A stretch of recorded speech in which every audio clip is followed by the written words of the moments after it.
Alright, if you like me and like would love to have that new Spektrum DX6R, but you can't afford that $500 price tag, go ahead and pick this up right here. It's pretty nice. It's the FlySky FS-iT4s, and it's basically, it's very close to the Spektrum DX6R, but there are some features that has that this one doesn't. But this is the next best thing, in my opinion, that is. And when you open it up, you get the extra grip, and you also get a power cable that's also a data cable, because you could update the firmware, and that's pretty nice. And from right here too, though, you can use this remote for simulation on the computer too, so you can like play games and or simulators or whatnot, though, so you can like practice your racing and everything on the computer before you actually get out there and run into a telephone pole or something, And these are the sensors and receiver. I'll go through those one by one. Take them all out. And see what we got here first. First, we have the magnetic speed sensor. You can see that. It's kind of, there we go. And what you want to do is you want to line this up with either your, you can put on your pinion, your spur, or you can put on your tire. Well, not on your tire, but you want to align it to be able to pick up the magnet that you will place on your tire or your pinion or your spur gear, because when that spins, it has to be able to line up and collect the data properly so you can get it back on your transmitter. I had a kind of a hard time setting this up on the older IT4, but other people have done it and done it successfully, so it can be done.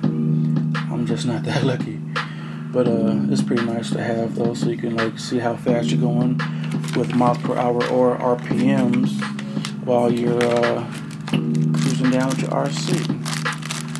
Put this back up in here so we'll create no clutter. And next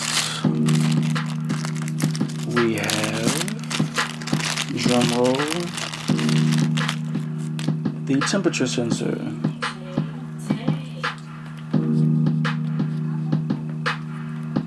can see that.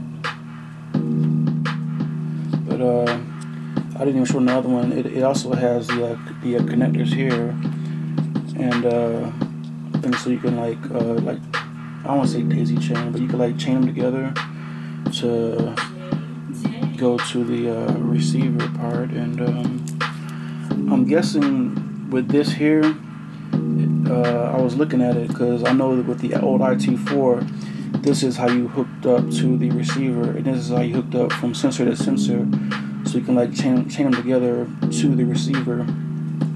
And when I saw this in the other part, I was thinking like, I wonder if you can just hook this into here, and then you can use the older model receivers to use this sensor. That'd be pretty dope, because not only did they update the transmitter, they also updated the sensors too. So that's pretty nice of FlySky to do.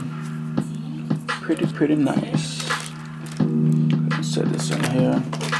And next we have the voltage sensor. Check it out.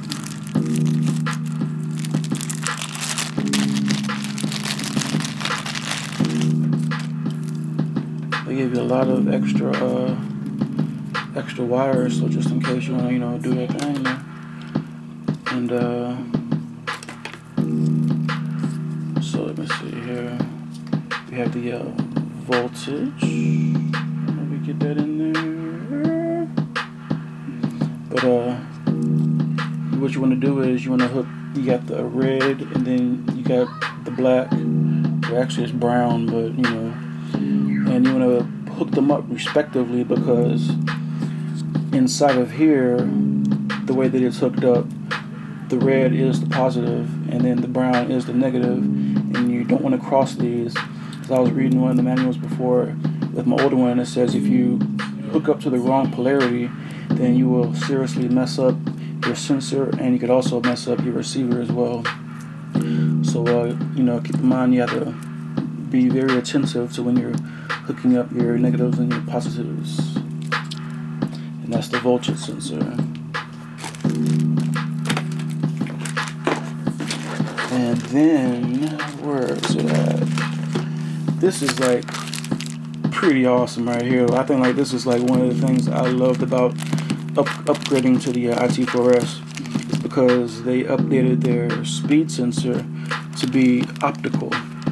And if you're wondering why I could, like, you can see a reflection of me in the camera in the background, is because they give you some reflective sticky paper, so that when you put this onto, like, say your wheel, for instance, and you want to line up the sensor on the around the axle, and you want to make sure that it is going to be hitting this reflective paper, so that it can, you know, it'll pick up the signal. So when it's spinning, you know, you want to make sure that it's lined up properly. And I think that this will work better than the magnetic sensor. I mean, people, like I said, people have successfully done the magnetic sensor, but I think this one will be a lot easier to set up and a lot easier for the sensor to pick up. But we'll see, because I'm gonna for sure hook this up onto my project that I'm gonna be putting together as soon as the motor gets here. And I can't wait to try this out. And this here, this is new, because with the old IT4, you hook up the sensor straight to the receiver. But with this controller or transmitter, it comes with this, I guess you could call this a receiver too, but this is just for the actual sensors, because I don't know if you can see that. Try to focus, why don't you focus? But you can see there's C1, C2, C3, and C4, and you got the LEDs up in there, and I'm guessing those other ones are probably lights to let you know that those sensors are hooked up respectively. And you hook up the sensors over here, and then once you hook up all the sensors, you put this into your receiver. So like pretty much you have like so much like wires or whatnot to you can like reach wherever you need to reach in your RC. You don't have to worry about like trying to find any kind of extensions or nothing like that, because you have plenty of wire to go around right here though, and you could always, you know, bundle it up somehow, you know, to tidy up. And yeah, so I'm gonna go ahead and put this into my new thing, and once it comes I put it together and see how that works. It'll be pretty nice. And this here is the new receiver for the IT4s. It comes with the bond cable and the antenna straw. And here you go.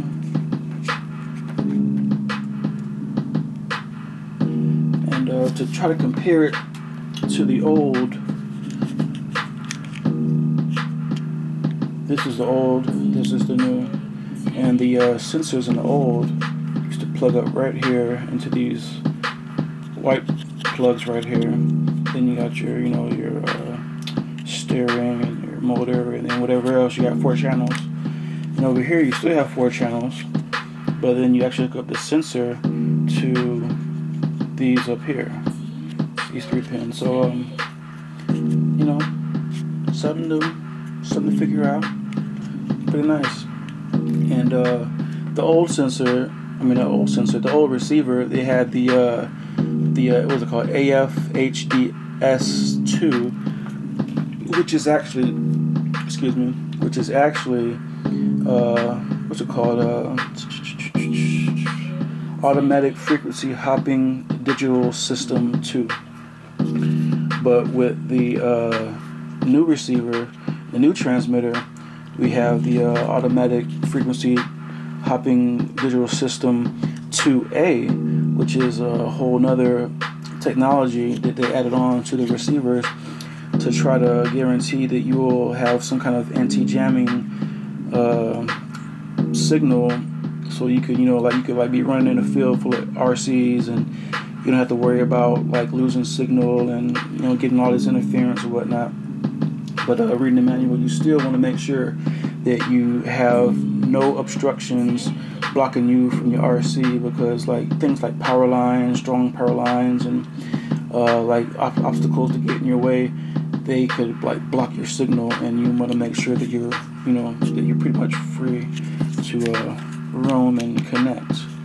But this is a look at both of the receivers, the new one and the old one. And put that down. Then also, here's the battery.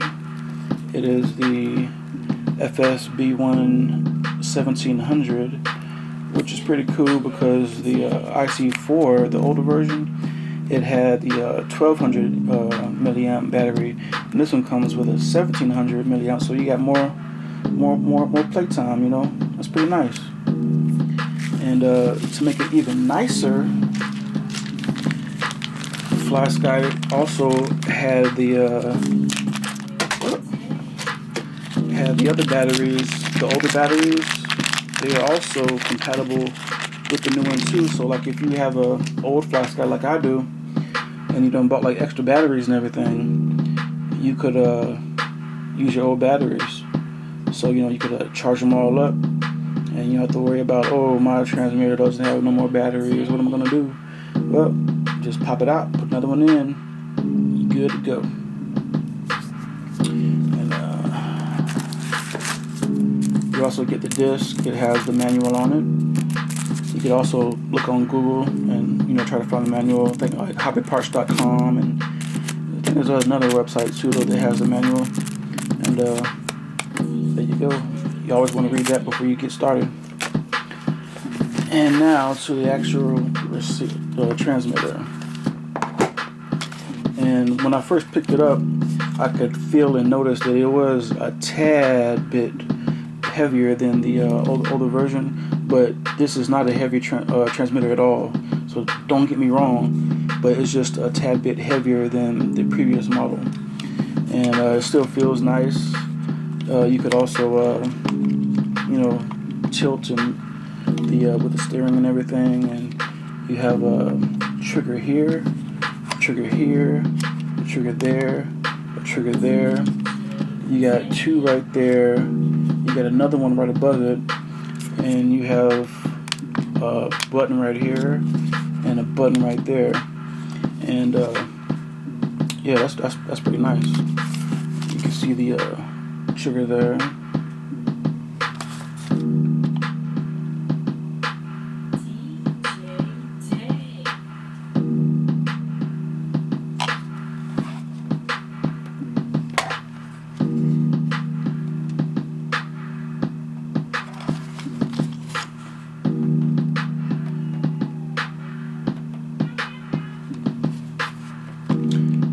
Yeah, this is it feels pretty nice, pretty nice. Oh, I just wait to do that. And yeah, I'm gonna have to compare this to the other IT4 when I turn it on. When I first bought the IT4, it was because I had a Gas Rampage M2 from Red Cat, and I bought one of those Killer RC Super B kill switches, because when you got all that power, all that weight flying down the field and everything, and then something goes wrong, you want the engine to stop. If something, if you can't stop it, that's pretty bad. So I got a transmitter that had extra channels, so I can actually have a channel to work with it, because the stock transmitter doesn't have nothing but 2 channels. So I gotta upgrade my transmitter, and I have it hooked up to this one here, so that you can fly and all of a sudden Oh, gotta stop it. It's pretty cool. Or if you got lights or whatever, you know how to program it in there, go ahead and do that there. And right here is where you would want to hook up the USB or charging port here.